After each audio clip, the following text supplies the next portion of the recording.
मजबूत मांग है कि हमारा जो बिहार का सीएम वो चिराग पासवान बने। तो ये तो बहुत अच्छी बात है ना सर, युवा सोच के साथ अगर तो बिहार माना जाए कि ये वो सीएम फेस है बिहार में, एक कार्यकर्ता के लिए तो सीएम फेस है। नमस्कार, आप देख रहे हैं एमएस न्यूज़। चुनावी दौर है और चुनावी मौसम है, और मैं बात कर रहा हूं मौसम वैज्ञानिक स्वर्गीय श्री रामविलास पासवान जी की, जो पूरे बिहार के लिए आदर्श थे, और उन्हीं के एक पुत्र हैं जो केंद्रीय मंत्री के तौर पर चिराग पासवान जी हैं, और हमारे शिवहर के लाल सबसे मजबूत लीडर और लोजपा आर के प्रवक्ता और प्रदेश महासचिव। कुछ इनसे भी हम जानना चाहेंगे कि जो कई बड़ी पार्टियां हैं चुनावी मैदान में, और कुल माने तो बिहार में 2 ही पार्टियां हैं, या तो फिर इंडिया गठबंधन है या फिर एनडीए गठबंधन। तीसरे पार्टी की एंट्री भी वो है जो जन सुराज के रूप में हो गई है। और लगातार जो है आपके जो नेता है, जो राष्ट्रीय अध्यक्ष है चिराग पासवान जी, उनका भी एक बयान चर्चा में है कि वो शायद वो विधानसभा चुनाव लड़ने की तैयारियों में हैं। और पिछली बार जो चुनाव हुआ था विधानसभा का, तो उसमें उन्होंने अपने अलग होकर सभी सीटों पर चुनाव लड़ा था, जिससे नुकसान कहीं न कहीं सिर्फ और सिर्फ वो एनडीए को हुआ था। क्या इस बार लगता है कि चिराग पासवान का स्टैंड जो है वो अपने, जो कहते हैं कि मैं मोदी जी का हनुमान हूँ, तो मोदी जी के साथ रहेंगे या फिर अलग से चुनाव लड़ेंगे? इन सभी मुद्दों पे चर्चा करने में सर मौजूद है प्रवक्ता रंजन कुमार सिंह। पहले मीडिया में स्वागत है सर आपका। नमस्कार हसनैन भाई, आपको और आपके चैनल के माध्यम से तमाम दर्शकों को रंजन सिंह का प्रणाम। मैं बीच में बात याद दिलाया आपको, जो है वो स्वर्गीय पूर्व केंद्रीय मंत्री और रेल मंत्री और मजबूत रेल मंत्री स्वर्गीय रामविलास पासवान जी के बारे में, जो एक अल्पसंख्यक का मजबूत नेता माने जाते थे। अभी एक बहुत बड़ा मुद्दा सामने आया है, वह वक्फ बोर्ड का मुद्दा आया है। इस वक्फ बोर्ड बिल को लेकर कहीं न कहीं आपकी पार्टी के जो नेता है, कहीं न कहीं वो केंद्र सरकार के साथ है। एक तबके को उन्होंने नाराज़ किया, जो नाराज़ है। क्या इसको लगता है कि वक्फ बिल जो है वो वास्तव में जो है वो किसी पक्ष को खुश करने के लिए या फिर कुछ और है? मैं आपको एक चीज़ बता दूं हसनैन भाई, पहले तो आपको एक चीज़ मैं बता दूं कि हमारे सरदार स्वर्गीय रामविलास पासवान जी सिर्फ अक़लियतों का नेता नहीं थे, वो गरीब दलित आदर्श मानते थे लोग, गरीब दलित शोषित और वंचितों के नेता थे। सवर्ण में आरक्षण 10% देने की बात हो तो भी हमारे नेता ने ही पहला कदम उठाया था। जब गरीब दलित की बात आती है, हमारा पार्टी का टैगलाइन है, हम धर्म न जात करे सबकी बात। और वो हमेशा कहा करते थे सरदार स्वर्गीय रामविलास पासवान जी कि मैं उस घर में दिए जलाने चला हूँ जिस घर में सदियों से अंधेरा है, ये बोला करते थे। तो आज जो आप कह रहे हैं दूसरा वक्फ बोर्ड पर जो स्टैंड की बात आप कर रहे हैं, वक्फ बोर्ड पर ये जितनी महागठबंधन के सरकार में बैठे हुए जो लोग हैं, महागठबंधन के जितने भी साथी हैं, वो एनडीए सरकार के खिलाफ दुष्प्रचार किए हैं। आप देखेंगे असली में कोई हिमायती है। देखिए, समझना पड़ेगा इसमें, एनडीए सरकार गरीब मुसलमान के साथ है। वो मुसलमान जिनके हक को, जिनके वोट को वोट बैंक बनाकर महागठबंधन के लोगों ने 55 साल तक ठगा है, और ठग के और उन्होंने अपने दामाद के लिए, अपने बेटा के लिए, अपने घर भरने का काम किया है। ये महागठबंधन के लोग हैं जो उनको ऑब्जेक्ट बना के, मैं आपको बता दूं, आदरणीय नरेंद्र मोदी जी का ईदी योजना आपने सुना होगा, आपने विश्वकर्मा योजना सुना होगा, आपने हज योजना सुना होगा। ये सारी योजनाएं जो अल्पसंख्यकों का है, अल्पसंख्यकों का बजट आप पता कीजिए कि पहले क्या था और आज क्या हो गया। अल्पसंख्यक के बजट में 5 गुना वृद्धि हुई है। हज में जाने वाले संख्या लोगों की जितनी भी संख्या रही है, उन सबको एक्सीडेंटल पॉलिसी दिया गया, यहाँ से यात्रा करवाने के लिए। तो अक़लियतों के लिए वास्तव में सरकार, आप बताइए ना, यहाँ पर तुम एनडीए की सरकार पिछले 20 साल में कितने दंगे हुए हैं? आरजेडी के समय में कितने दंगे हुए थे? सबसे ज्यादा अगर किसी का कोई सुरक्षित अगर है यहाँ, आप मुद्दे को भटका रहे हैं। मैंने सवाल सीधे किया है कि वक्फ बोर्ड पे जो आपके पार्टी जो राष्ट्रीय अध्यक्ष है उनका समर्थन कहीं न कहीं ये एक समाज को वो नाराजगी जताया है। वो इसलिए है, वो अमीर मुसलमानों को नाराज किए हैं, मैं मानता हूँ। लेकिन मामला कोर्ट में क्यों गया? क्योंकि अमीर जो मुसलमान है, हमने उस पर जेपीसी का मांग किया था ना, ज्वाइंट। कहीं पे सवाल खड़ा किए, कई प्रश्न है जहाँ सवाल खड़ा किए। हमने ये कहा था, हमारी पार्टी ने कही थी संसद भवन में कि भाई हम लोग जेपीसी का डिमांड किए। जेपीसी में गई ये मुद्दा गया। जेपीसी में क्या फैसला हुआ? जेपीसी में तो कोई एक अकेले लोजपा नहीं थी, कांग्रेस भी थी, वहां पर अन्य दल भी थे। इसके दोषी सभी को मानते हैं आप? भाई अब फैसला जब सबका हुआ, अब जैसे शराबबंदी सारे दल ने मिलकर फैसला लिया है, जातीय जनगणना सारे दल ले रहे हैं, तो कहने का मतलब ऐसा कोई फैसला जिस पर सब लोगों की समझ, जेपीसी का क्या मतलब होता है? सारे पॉलिटिकल दल की सहमति। तो ये चीजें हो गई। अल्पसंख्यक विपक्ष का आरोप है कि हम जो भी हमने वहां पे दिया है लिखित में, वो उसको नहीं माना गया। उसमें से जेपीसी में 44 मुद्दे दिए थे उन्होंने, लेकिन कई मुद्दे पर प्रश्न खड़ा किए। मैं आपको बता रहा हूँ, 44 मुद्दे दिए थे, उसमें से 34 मुद्दों को लिया गया है।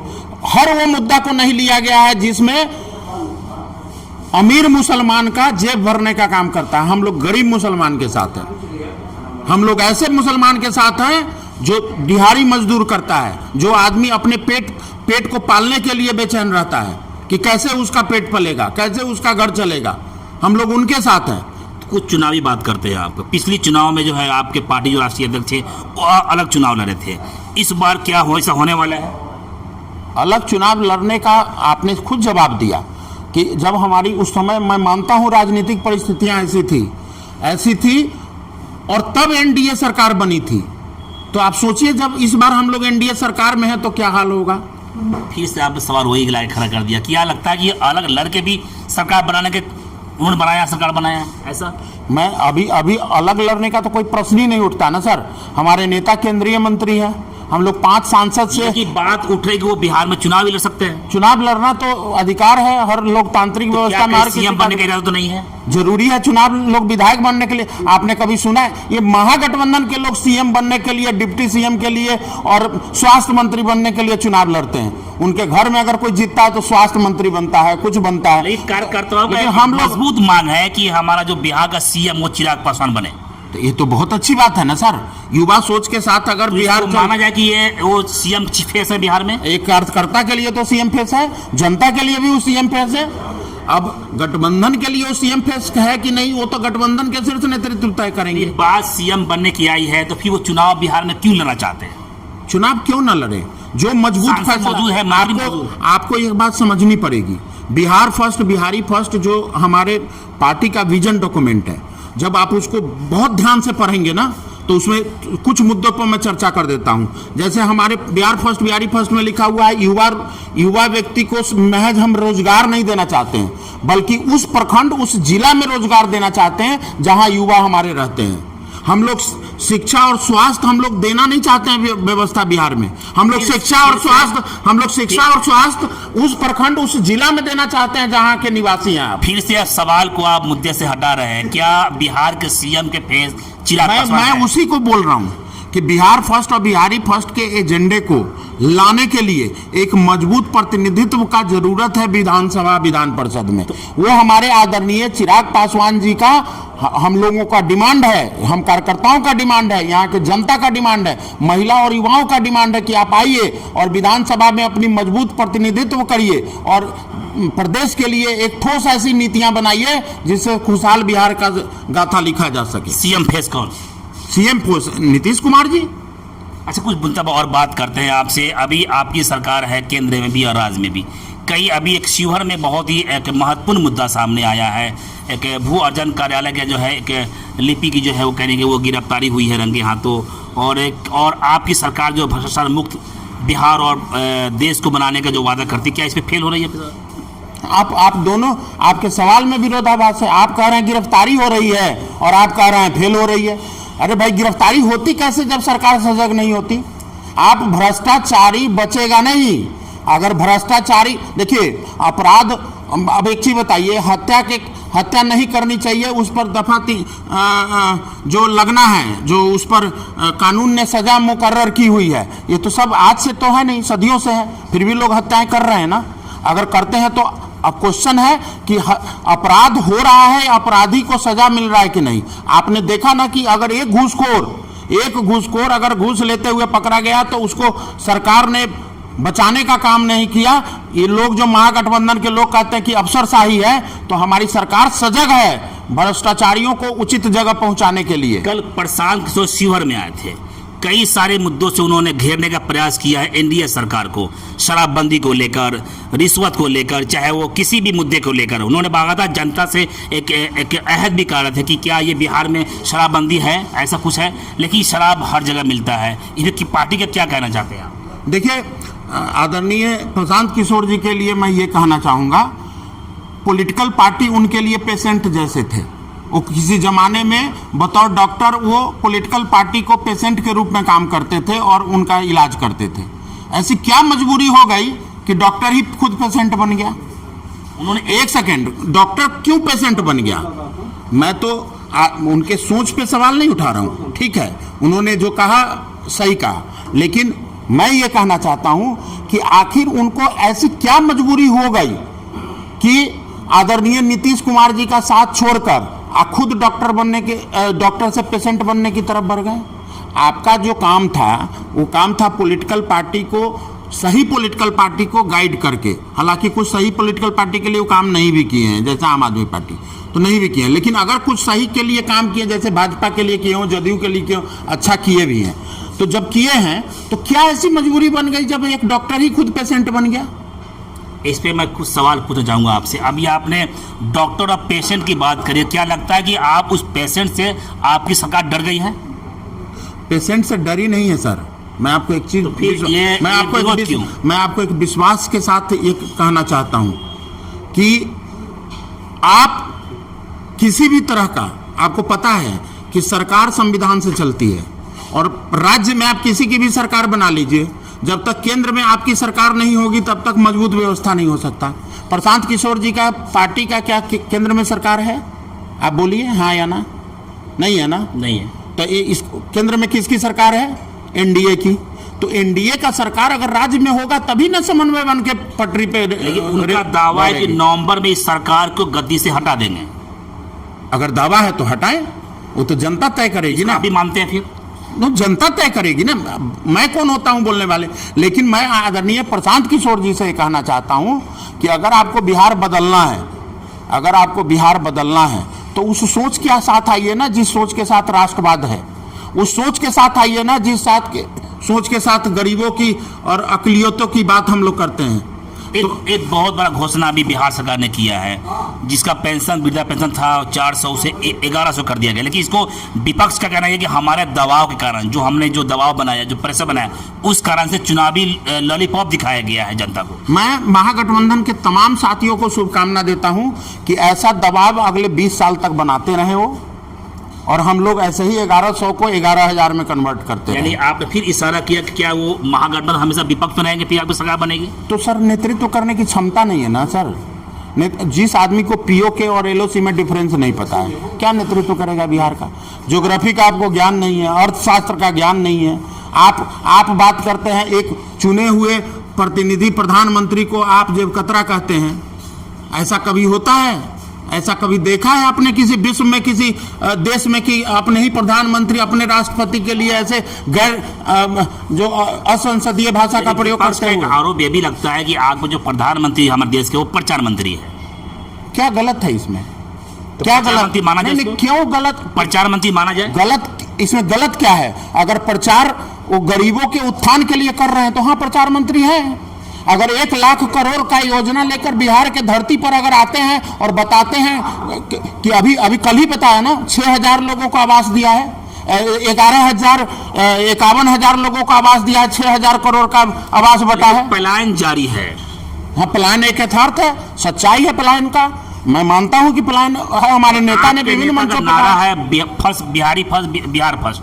क्या उस नारे के साथ इसको बंद होना चाहिए? ये पलायन हमारे लिए गंभीर समस्या है, लेकिन मैं आपको एक चीज बता दूं, ये पलायन के लिए जिम्मेदार कौन है? पलायन हुआ क्यों था? ये 15 साल का जो 90 से लेके 2005 का जो 20 साल से आप भी हैं सर, वही मैं बता रहा हूँ। पलायन जो 90 से लेकर 2005 तक का जो भय और आतंक का माहौल था, लोग अपना घर बार छोड़ के दिल्ली और पंजाब शिफ्ट हो गए, लोग यहाँ से कारोबार छोड़कर भाग गए, गाड़ी के शोरूम लूट लिया जाता था। ये सब बिहार की जनता देखी है। वो अपराध जारी है आपके सरकार में कि जंगल या भी मंगल राज? आपको एक चीज मैं बता दूं कि कभी भी अपराधियों के खिलाफ हम लोग रहते हैं। अपराध को आप उद्योग के रूप में हम लोग नहीं चलाते हैं।